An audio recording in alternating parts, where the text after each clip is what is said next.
NCERT द्वारा प्रस्तुत है कक्षा 6 की सामाजिक विज्ञान की पाठ्य पुस्तक सामाजिक एवं राजनीतिक जीवन 1। प्रस्तुत है इस पुस्तक का अध्याय 1, जिसका शीर्षक है विविधता की समझ। पृष्ठ 1 से पृष्ठ 14 तक। तो आइए अब सुनते हैं अध्याय विविधता की समझ। पृष्ठ 1। इकाई 1, विविधता। इस पृष्ठ पर कुछ चित्र दिखाए गए हैं। सबसे ऊपर वाले चित्र में एक वृद्ध व्यक्ति व्हीलचेयर पर बैठे हैं और उनके साथ 2 बच्चे प्रसन्नता की मुद्रा में खड़े हैं। उसके नीचे वाले चित्र में पहाड़ी इलाका दिखाया गया है। उसके नीचे वाले चित्र में कुछ बच्चे एक बाग में खेलते हुए दिखाए गए हैं और सबसे नीचे वाले चित्र में समुद्री इलाका दिखाया गया है। पृष्ठ 2। पाठ की शुरुआती पंक्तियों पर ध्यान दीजिए।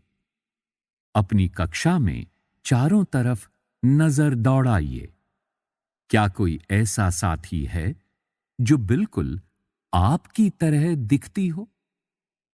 यहां हमने सोच समझकर विशेषण और क्रिया के स्त्रीलिंग रूप का प्रयोग किया है, जो पूरे पाठ में चलता है। शिक्षा में लड़कियों को समान स्थान और अवसर मिलें, इसके लिए कई स्तर पर प्रयास किए जा रहे हैं। एक तरीका यह भी है कि हम लिखते समय लड़कियों को सीधे संबोधित करें।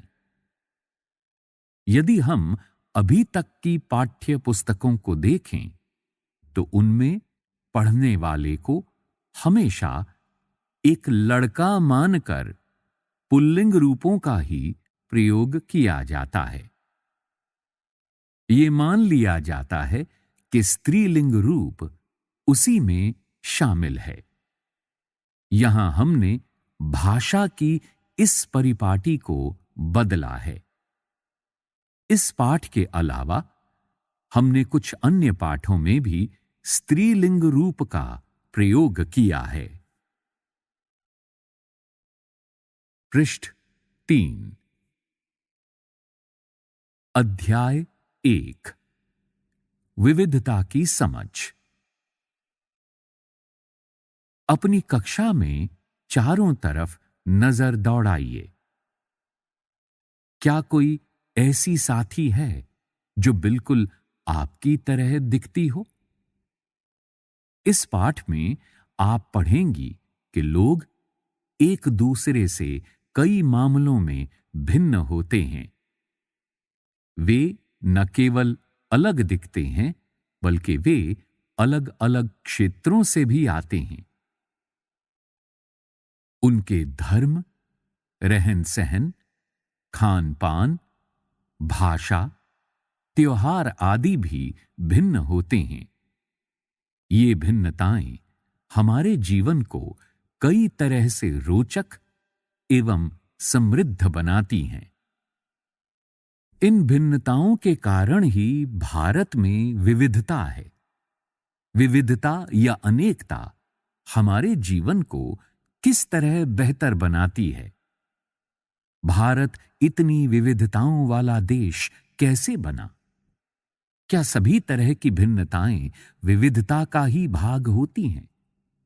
चलिए, कुछ उत्तर पाने के लिए हम इस पाठ को पढ़ते हैं। इस पृष्ठ के मध्य में 3 चित्र दिखाए गए हैं। ये तीनों चित्र बच्चों द्वारा बनाए गए हैं और इन तीनों चित्रों के माध्यम से अलग-अलग परिवेशों से आई बच्चियों के अलग-अलग रूप, रंग, उनके अलग-अलग पहनावे को प्रदर्शित किया गया है। आपकी उम्र के 3 बच्चों ने इन चित्रों को बनाया है। खाली बक्से में आप अपना चित्र बनाइए। क्या आपका चित्र अन्य 3 चित्रों जैसा ही है? हो सकता है कि आपका चित्र इन तीनों से बहुत भिन्न हो, जैसे कि ये तीनों चित्र भी आपस में एक दूसरे से नहीं मिलते हैं। ऐसा इसलिए कि हम सबका चित्रकारी करने का अपना-अपना एक तरीका होता है। जिस तरह हमारी चित्रकारी में भिन्नता है, उसी तरह हमारे रूप, रंग, खान-पान आदि में भी भिन्नता है। पृष्ठ 4। इस पृष्ठ पर आपसे कुछ जानकारी मांगी गई है। अपने बारे में जानकारी दीजिए। बाहर जाते समय मैं रिक्त स्थान पहनना पसंद करती हूं। मैं घर में रिक्त स्थान में बात करती हूं। मेरा पसंदीदा खेल रिक्त स्थान है।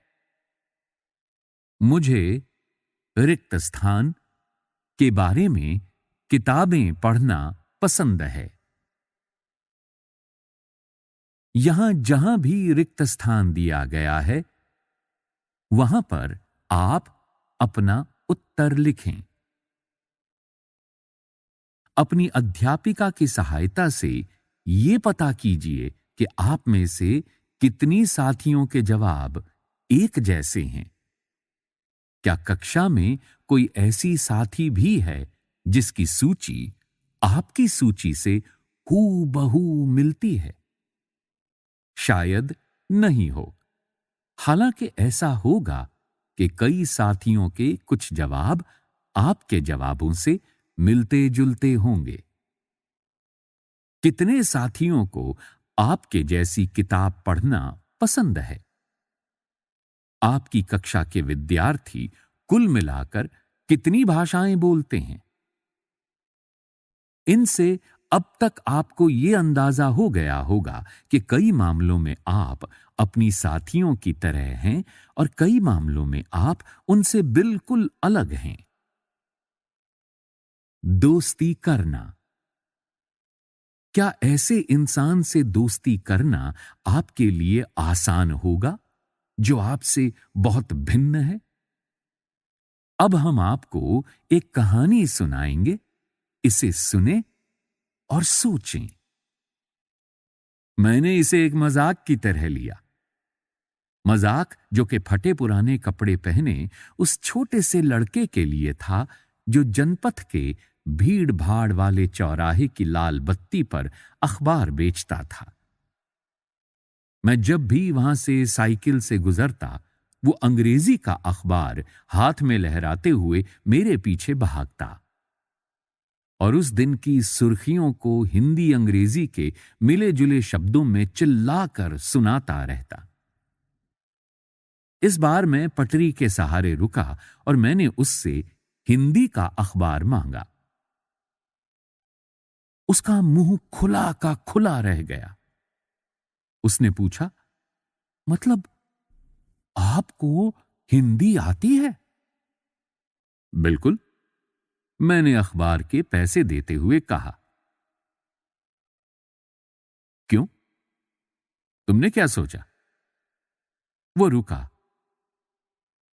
पर आप लगते तो बड़े अंग्रेज हैं। वो बोला, मतलब कि आप हिंदी पढ़ भी सकते हैं? हाँ, बिल्कुल पढ़ सकता हूं। इस बार मैं थोड़ा अधीर होते हुए बोला, मैं हिंदी बोल सकता हूं, पढ़ सकता हूं और लिख भी सकता हूं। मैंने स्कूल में दूसरे सब्जेक्ट यानी विषय के साथ हिंदी पढ़ी है। पृष्ठ 5। सब्जेक्ट? उसने पूछा। अब जो कभी स्कूल नहीं गया उसको मैं क्या समझाता कि सब्जेक्ट क्या होता है। वो कुछ होता है। मैंने शुरू किया ही था कि बत्ती हरी हो गई और मेरे पीछे गाड़ियों के हॉर्न का शोर 100 गुना बढ़ गया। मैंने भी अपने आप को ट्रैफिक के साथ आगे बढ़ने दिया। अगले दिन वो फिर से वहां पर था। वो मुस्कुरा रहा था और मेरी तरफ हिंदी का अखबार बढ़ाते हुए उसने कहा, भैया, आपका अखबार। अब बताइए, ये सब्जेक्ट क्या चीज है? अंग्रेजी का ये शब्द उसकी जबान पर अजीब लग रहा था। ऐसा लगा मानो अंग्रेजी में सब्जेक्ट शब्द का जो दूसरा अर्थ है, प्रजा, उस अर्थ में वो उसका प्रयोग कर रहा है। ओह, ये कुछ पढ़ाई लिखाई से संबंधित है, मैंने कहा। उसके बाद चूंकि बत्ती लाल हो गई थी, सो मैंने पूछा, तुम कभी स्कूल गए हो? कभी नहीं, उसने जवाब दिया। फिर बात बढ़ाते हुए उसने गर्व से कहा, मैं जब इतना ऊंचा था तभी से मैंने काम करना शुरू कर दिया था। उसने मेरी साइकिल की गद्दी के बराबर अपने आप को नापा। पहले मेरी मां मेरे साथ आती थी, लेकिन अब मैं अकेले ही कर लेता हूं। अभी तुम्हारी मां कहां है? मैंने पूछा। पर तब बत्ती हरी हो गई और मैं चल पड़ा। मैंने उसे अपने पीछे कहीं से चिल्लाते हुए सुना, वो मेरठ में है और उसके साथ। बाकी ट्रैफिक के शोरगुल में डूब गया। मेरा नाम समीर है, उसने अगले दिन कहा और बड़े शर्माते हुए मेरा नाम पूछा। आपका नाम? यह तो बड़े आश्चर्य की बात थी। मेरी साइकिल डगमगाई। मेरा नाम भी समीर है, मैंने बताया। क्या? उसकी आंखें एकदम से चमक उठी। हां, मैंने मुस्कुराते हुए कहा। तुम्हें पता है, समीर का अर्थ है हवा, पवन। और पवन पुत्र कौन है जानते हो ना? हनुमान। तो अब से आप समीर 1 और मैं समीर 2, उसने खूब खुश होते हुए कहा। हाँ, ठीक है, मैंने जवाब दिया और अपना हाथ आगे बढ़ाया। हाथ मिलाओ समीर 2। उसका छोटा सा हाथ मेरे हाथ में एक नन्ही चिड़िया की तरह समा गया। मैं साइकिल चलाकर आगे बढ़ चुका था, पर उसके हाथ की गर्माहट अब तक महसूस कर रहा था। अगले दिन उसके चेहरे पर उसकी चिर परिचित मुस्कान नहीं थी। मेरठ में बड़ी गड़बड़ हो गई है, उसने कहा। वहां दंगों में बहुत लोग मारे गए हैं।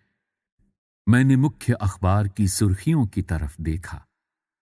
बड़े बड़े अक्षरों में लिखा था, सांप्रदायिक दंगे। लेकिन समीर, मैंने शुरू किया ही था। मैं मुस्लिम समीर हूं। वो बोल पड़ा। और मेरे सभी लोग मेरठ में हैं। उसकी आंखें भर आईं जब मैंने उसके कंधे पर हाथ रखा। उसने नजर ऊपर नहीं उठाई। समीर 1 और समीर 2 में कोई 3 अंतर लिखिए। क्या ये अंतर उन्हें दोस्त बनने से रोक पाए? पृष्ठ 6। अगले दिन वो चौराहे पर नहीं था। न उसके अगले दिन वो दिखा और न आगे फिर कभी। अंग्रेजी या हिंदी का कोई अखबार मुझे नहीं बता सकता कि मेरा समीर 2 आखिर कहां गया। पोइली सेन गुप्ता की कहानी द लाइट्स चेंज्ड पर आधारित। जहां समीर 1 को अंग्रेजी ज्यादा अच्छी आती है, वहीं समीर 2 हिंदी बोलता है। हालांकि दोनों की भाषाएं अलग हैं, फिर भी दोनों एक दूसरे से बात कर पाए। उन्होंने इसके लिए प्रयास किया क्योंकि उनके लिए बात करना महत्वपूर्ण था। समीर 1 और समीर 2 की धार्मिक व सांस्कृतिक पृष्ठभूमियां भी अलग हैं। जहां समीर 1 हिंदू है, वहीं समीर 2 मुसलमान है। दोनों में दोस्ती हुई क्योंकि दोनों दोस्ती करना चाहते थे। खान पान, पहनावा, धर्म, भाषा आदि की ये भिन्नताएं विविधता के पहलू हैं। अपनी विविध धार्मिक और सांस्कृतिक पृष्ठभूमियों के अलावा समीर 1 और समीर 2 कई अन्य मामलों में भी एक दूसरे से अलग थे। उदाहरण के लिए समीर 1 ने स्कूल में पढ़ाई की थी, जबकि समीर 2 अखबार बेचता था। समीर 2 को स्कूल जाने का मौका मिला ही नहीं। आपने संभवतः अपने इलाके में ऐसे कई लोगों को देखा होगा जो गरीब हैं और जिनकी भोजन, घर और कपड़े की जरूरतें भी पूरी नहीं हो पाती। ये फर्क उस फर्क से अलग है जिसके बारे में हमने पहले पढ़ा। ये विविधता का रूप नहीं है, बल्कि गैर बराबरी का रूप है। गैर बराबरी का मतलब है कि कुछ लोगों के पास न अवसर हैं और न ही जमीन या पैसे जैसे संसाधन जो दूसरों के पास हैं। इसीलिए गरीबी और अमीरी विविधता का रूप नहीं है।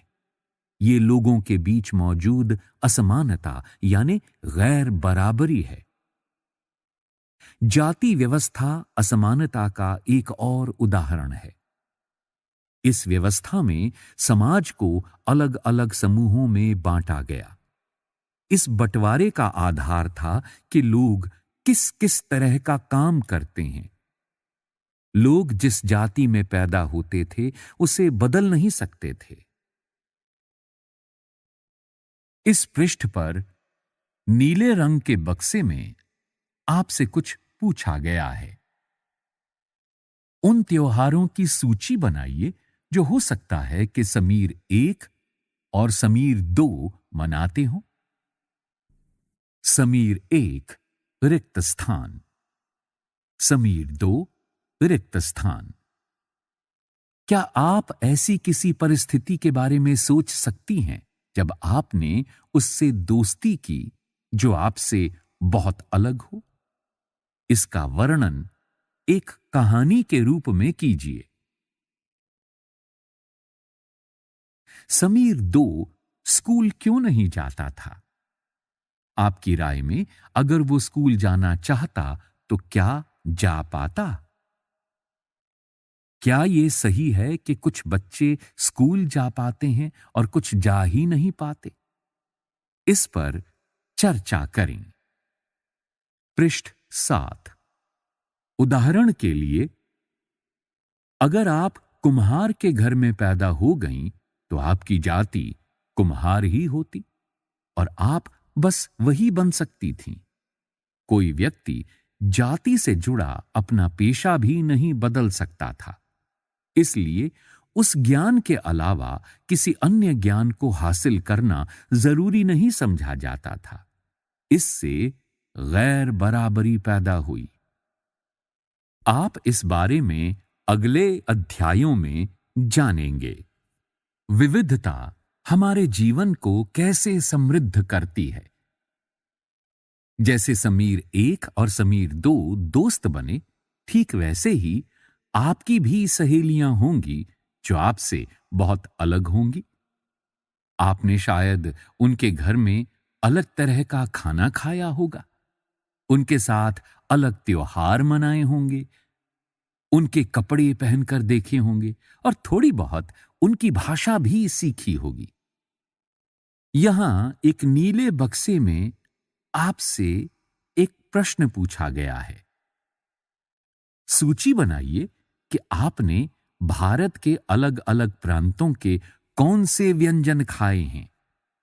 अपनी मातृभाषा के अलावा उन भाषाओं की सूची बनाइए जिनके आप कुछ शब्द भी जानती हैं। आपको शायद तरह-तरह के जानवरों, रानियों, साहसिक घटनाओं या भूतों की कहानियां पसंद होंगी। संभव है कि आपको खुद कहानी बनाना भी पसंद होगा। एक अच्छी कहानी पढ़ने से हमेशा खुशी मिलती है। उसको पढ़कर और ज्यादा कहानियां बनाने के लिए नए-नए विचार मिलते हैं। जो लोग कहानियां लिखते हैं, वे विभिन्न स्रोतों, किताबों, वास्तविक जीवन और कल्पना से प्रेरणा लेते हैं। इस पृष्ठ पर 2 चित्र दिखाए गए हैं। सबसे ऊपर वाले चित्र में आकाश में उड़ने वाला कालीन दिखाया गया है और उस पर 3 पात्र बैठे हुए दिखाए गए हैं। सबसे आगे एक छोटा बच्चा बैठा है जो नीचे देख रहा है। बीच में एक वृद्ध महिला बैठी हैं जो अत्यंत प्रसन्न मुद्रा में अपने हाथ ऊपर किए हैं और उनके पीछे मुस्कुराता हुआ एक बंदर बैठा है। उसके नीचे वाले चित्र में 2 पक्षी अपने घोंसले के पास दिखाए गए हैं। उनके घोंसले में मादा पक्षी द्वारा दिए गए अंडे दिखाए गए हैं। कुछ लोग जंगल में जानवरों के नजदीक रहे और उन्होंने जानवरों की दोस्ती व लड़ाइयों के बारे में कहानियां लिखीं।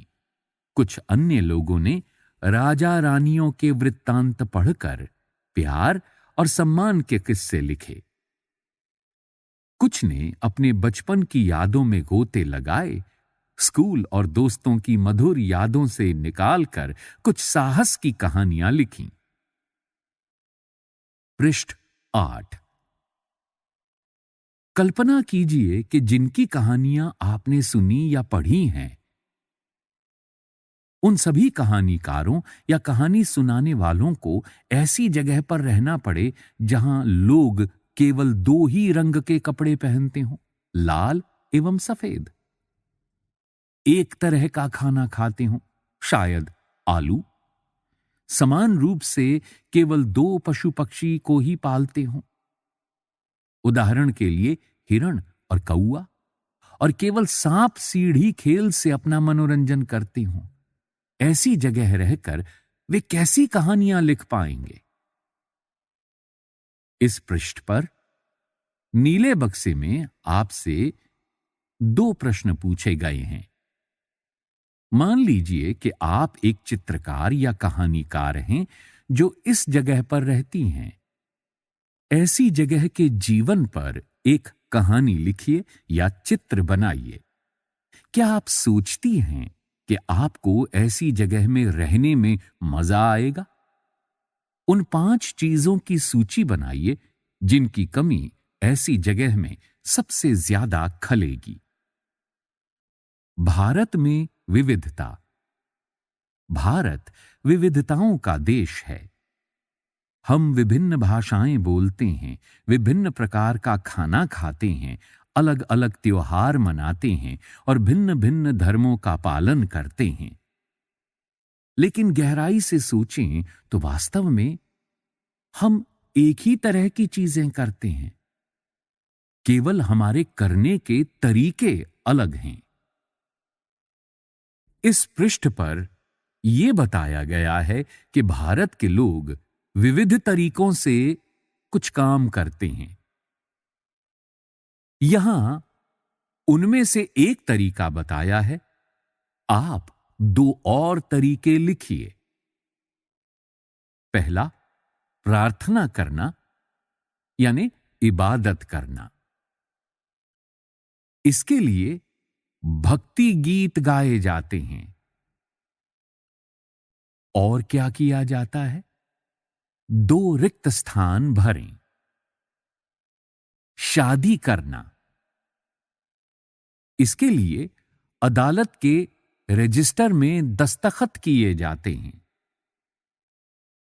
दो और तरीके से शादी की जाती है। रिक्त स्थान में भरें।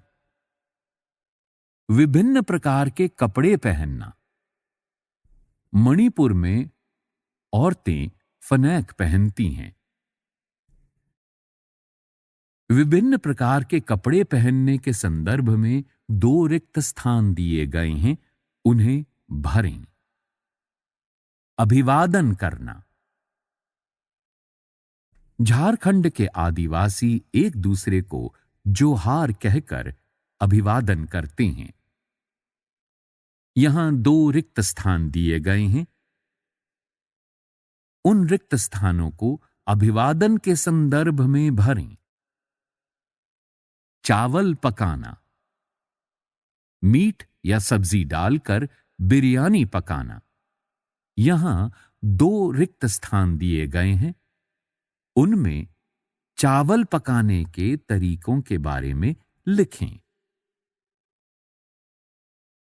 पृष्ठ 9। हम विविधता को कैसे समझें? करीब 200 वर्ष पहले जब रेल, हवाई जहाज, बस और कार हमारे जीवन का हिस्सा नहीं थे, तब भी लोग संसार के एक भाग से दूसरे भाग की यात्रा करते थे। वे पानी के जहाज में घोड़ों व ऊंट पर बैठकर जाते या फिर पैदल चलकर।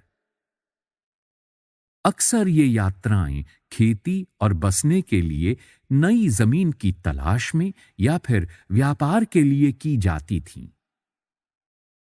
चूंकि यात्रा में बहुत समय लगता था, इसलिए लोग नई जगह पर अक्सर काफी लंबे समय तक ठहर जाते थे।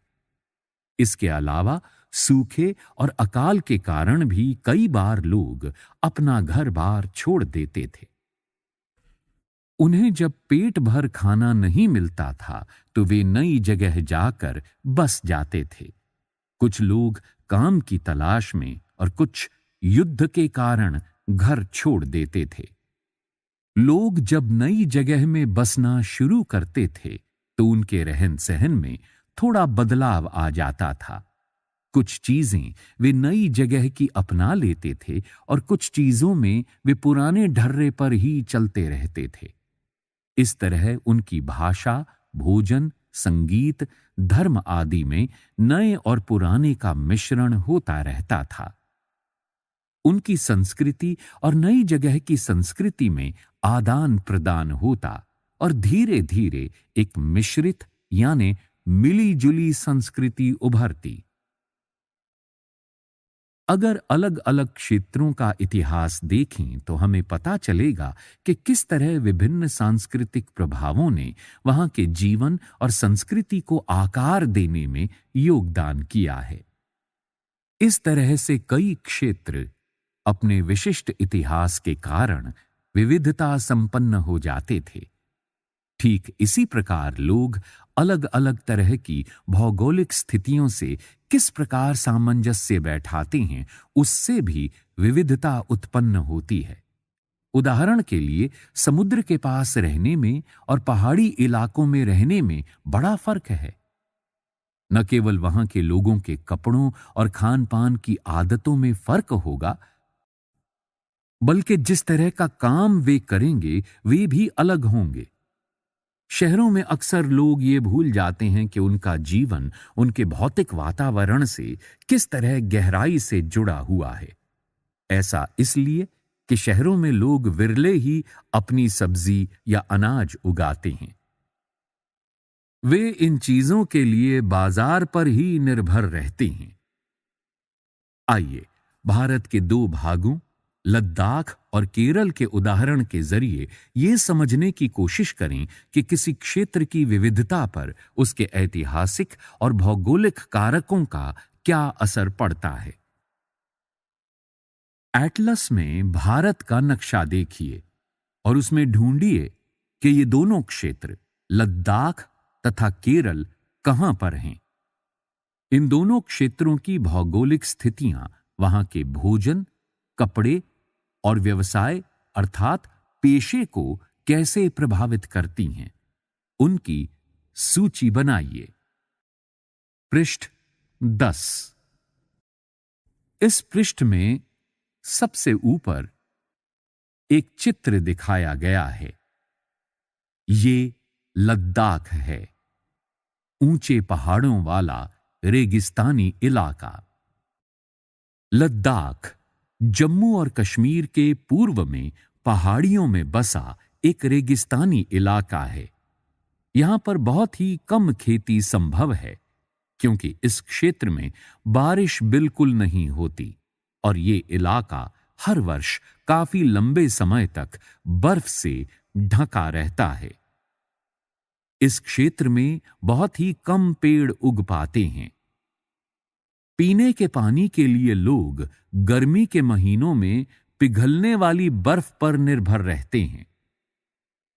यहां के लोग एक खास किस्म की बकरी पालते हैं जिससे पश्मीना ऊन मिलती है। ये ऊन कीमती है, इसीलिए पश्मीना शॉल बड़ी महंगी होती है। लद्दाख के लोग बड़ी सावधानी से इस ऊन को इकट्ठा करके कश्मीर के व्यापारियों को बेच देते हैं। मुख्यतः कश्मीर में ही पश्मीना शॉलें बुनी जाती हैं। यहां के लोग दूध से बने पदार्थ जैसे मक्खन, चीज, जो एक खास तरह का छैना होता है, एवं मांस खाते हैं। हर एक परिवार के पास कुछ गाय, बकरी और याक होती हैं। रेगिस्तान होने का यह मतलब नहीं कि व्यापारी यहां आने के लिए आकर्षित नहीं हुए। लद्दाख तो व्यापार के लिए एक अच्छा रास्ता माना गया क्योंकि यहां कई घाटियां हैं जिनसे गुजरकर मध्य एशिया के काफिले उस इलाके में पहुंचते थे जिसे आज तिब्बत कहते हैं।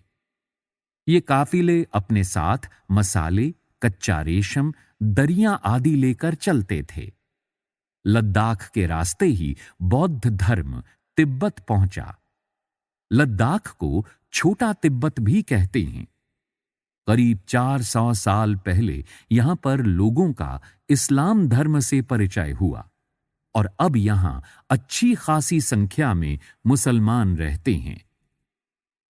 लद्दाख में गानों और कविताओं का बहुत ही समृद्ध मौखिक संग्रह है। तिब्बत का ग्रंथ केसर सागा लद्दाख में काफी प्रचलित है। उसके स्थानीय रूप को मुसलमान और बौद्ध दोनों ही लोग गाते हैं और उस पर नाटक खेलते हैं। इस पृष्ठ पर एक और चित्र दिखाया गया है। ये पश्मीना शॉल बुनती हुई औरतें हैं। पृष्ठ 11 है। केरल भारत के दक्षिणी पश्चिमी कोने में बसा हुआ राज्य है। ये एक तरफ समुद्र से घिरा हुआ है और दूसरी तरफ पहाड़ियों से। इन पहाड़ियों पर विविध प्रकार के मसाले जैसे काली मिर्च, लौंग, इलायची आदि उगाए जाते हैं। इन मसालों के कारण ये क्षेत्र व्यापारियों के लिए बहुत ही आकर्षक बना। सबसे पहले अरबी एवं यहूदी व्यापारी केरल आए। ऐसा माना जाता है कि ईसा मसीह के धर्मदूत संत थॉमस लगभग 2000 साल पहले यहां आए। भारत में ईसाई धर्म लाने का श्रेय उन्हीं को जाता है। अरब से कई व्यापारी यहां आकर बस गए। इब्न बतूता ने, जो करीब 700 साल पहले यहां आए, अपने यात्रा वृत्तांत में मुसलमानों के जीवन का विवरण देते हुए लिखा है कि मुसलमान समुदाय की यहां बड़ी इज्जत थी। इस पृष्ठ में ऊपर एक चित्र दिखाया गया है। ये मछली पकड़ने का चीनी जाल है। वास्को डी गामा पानी के जहाज से यहां पहुंचे तो पुर्तगालियों ने यूरोप से भारत तक का समुद्री रास्ता जाना। इन सभी ऐतिहासिक प्रभावों के कारण केरल के लोग विभिन्न धर्मों का पालन करते हैं, जिनमें यहूदी, इस्लाम, ईसाई, हिंदू एवं बौद्ध धर्म शामिल हैं। चीन के व्यापारी भी केरल आए। यहां पर मछली पकड़ने के लिए जो जाल इस्तेमाल किए जाते हैं वे चीनी जालों से हूबहू मिलते हैं और उन्हें चीना वला कहते हैं। तलने के लिए लोग जो बर्तन इस्तेमाल करते हैं उसे चीना चट्टी कहते हैं। इसमें चीन शब्द इस बात की ओर इशारा करता है कि उसकी उत्पत्ति कहां हुई होगी।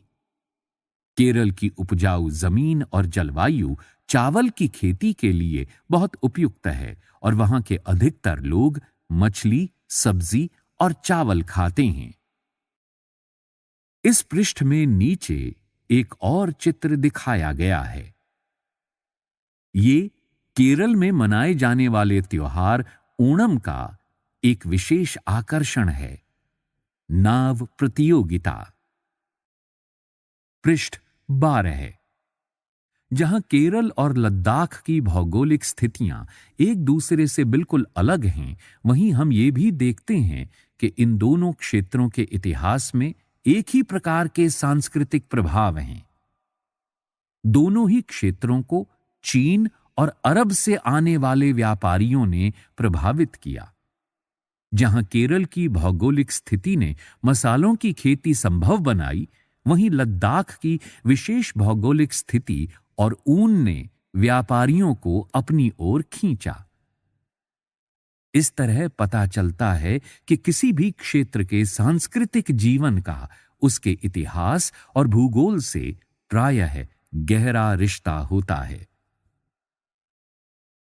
विविध संस्कृतियों का प्रभाव केवल बीते हुए कल की बात नहीं है। हमारे वर्तमान जीवन का आधार ही काम के लिए एक जगह से दूसरी जगह जाना है। हर एक कदम के साथ हमारे सांस्कृतिक रीति रिवाज और जीने का तरीका धीरे धीरे उस नए क्षेत्र का हिस्सा बन जाते हैं जहां हम पहुंचते हैं। ठीक इसी तरह अपने पड़ोस में हम अलग अलग समुदायों के लोगों के साथ रहते हैं। अपने रोजमर्रा के जीवन में हम मिलजुल कर काम करते हैं और एक दूसरे के रीति रिवाज और परंपराओं में घुल मिल जाते हैं। विविधता में एकता। भारत की विविधता या अनेकता को उसकी ताकत का स्रोत माना गया है। जब अंग्रेजों का भारत पर राज था तो विभिन्न धर्म, भाषा और क्षेत्र की महिलाओं और पुरुषों ने अंग्रेजों के खिलाफ मिलकर लड़ाई लड़ी थी। भारत के स्वतंत्रता संग्राम में अलग अलग परिवेशों के लोग शामिल थे। उन्होंने एकजुट होकर आंदोलन किए, इकट्ठे जेल गए और अंग्रेजों का अलग अलग तरीकों से विरोध किया। अंग्रेजों ने सोचा था कि वे भारत के लोगों में फूट डाल सकते हैं क्योंकि उनमें काफी विविधताएं हैं और इस तरह उनका राज चलता रहेगा। मगर लोगों ने दिखला दिया कि वे एक दूसरे से चाहे कितने ही भिन्न हों, अंग्रेजों के खिलाफ लड़ी जाने वाली लड़ाई में वे सब एक थे। इस पृष्ठ पर भारतीय जननाट्य संघ अर्थात इप्टा के सौजन्य से एक कविता प्रस्तुत की गई है। दिन खून के हमारे प्यारे न भूल जाना, खुशियों में अपनी हम पर आंसू बहा के जाना। सैयाद ने हमारे चुन चुन के फूल तोड़े, वीरान इस चमन में कोई गुल खिला के जाना। दिन खून के हमारे प्यारे न भूल जाना। गोली खा के सोए जलियां बाग में हम, सूनी पड़ी कब्र पर दिया जला के जाना, दिन खून के हमारे प्यारे न भूल जाना। हिंदू और मुस्लिमों की होती है आज होली, बहते हैं एक रंग में दामन भिगो के जाना, दिन खून के हमारे प्यारे न भूल जाना। कुछ जेल में पड़े हैं, कुछ कब्र में गड़े हैं, दो बूंद आंसू उन पर प्यारे बहा के जाना, दिन खून के हमारे प्यारे न भूल जाना। खुशियों में अपनी हम पर आंसू बहा के जाना। पृष्ठ 13 है। इस पृष्ठ पर सबसे ऊपर एक चित्र दिखाया गया है। इस चित्र में स्वतंत्रता दिवस के अवसर पर भाषण देते हुए पंडित नेहरू देखे जा सकते हैं। ये गीत अमृतसर में हुए जलियांवाला बाग हत्याकांड के बाद गाया जाता था। इस हत्याकांड में एक ब्रिटिश जनरल ने उन शांति प्रिय निहत्थे लोगों पर खुलेआम गोलियां चलवा दी थीं जो बाग में इकट्ठे होकर सभा कर रहे थे। महिला, पुरुष, हिंदू, मुसलमान एवं सिख कितने सारे लोग थे जो अंग्रेजों की पक्षपातपूर्ण नीति का विरोध करने के लिए जमा हुए थे। उसमें से बहुत लोगों की जानें गईं और उससे भी ज्यादा घायल हुए। ये गीत उन्हीं शहीदों की याद में गाया गया था।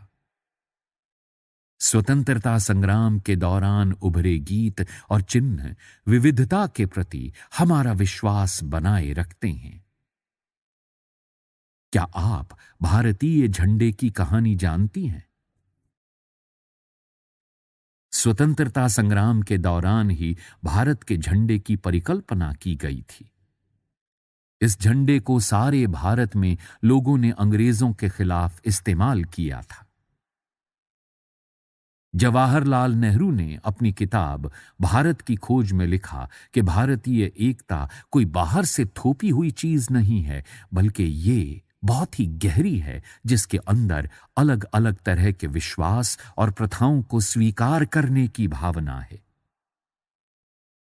इसमें विविधता को पहचाना और प्रोत्साहित किया जाता है। ये नेहरू ही थे जिन्होंने भारत की विविधता का वर्णन करते हुए अनेकता में एकता का विचार हमें दिया। इस पृष्ठ पर नीले बक्से में आपको एक जानकारी दी गई है। रविंद्रनाथ टैगोर द्वारा रचित हमारा राष्ट्रगान भी भारतीय एकता की ही एक अभिव्यक्ति है। राष्ट्रगान किस तरह से एकता का वर्णन करता है, इसे अपने शब्दों में लिखिए। पृष्ठ 14 है। अभ्यास 1। अपने इलाके में मनाए जाने वाले विभिन्न त्योहारों की सूची बनाइए। इनमें से कौन से त्योहार सभी समुदायों द्वारा मनाए जाते हैं? 2। आपके विचार में भारत की समृद्ध एवं विविध विरासत आपके जीवन को कैसे बेहतर बनाती है? 3। आपके अनुसार अनेकता में एकता का विचार भारत के लिए कैसे उपयुक्त है? भारत की खोज किताब से लिए गए इस वाक्यांश में नेहरू भारत की एकता के बारे में क्या कहना चाह रहे हैं? 4। जलियांवाला बाग हत्याकांड के ऊपर लिखे गए गाने की उस पंक्ति को चुनिए जो आपके अनुसार भारत की एकता को निश्चित रूप से झलकाती है। 5। लद्दाख एवं केरल की तरह भारत का कोई एक क्षेत्र चुनिए और अध्ययन कीजिए कि कैसे उस क्षेत्र की विविधता को ऐतिहासिक और भौगोलिक कारकों ने प्रभावित किया है। क्या ये ऐतिहासिक एवं भौगोलिक कारक आपस में जुड़े हुए हैं? कैसे?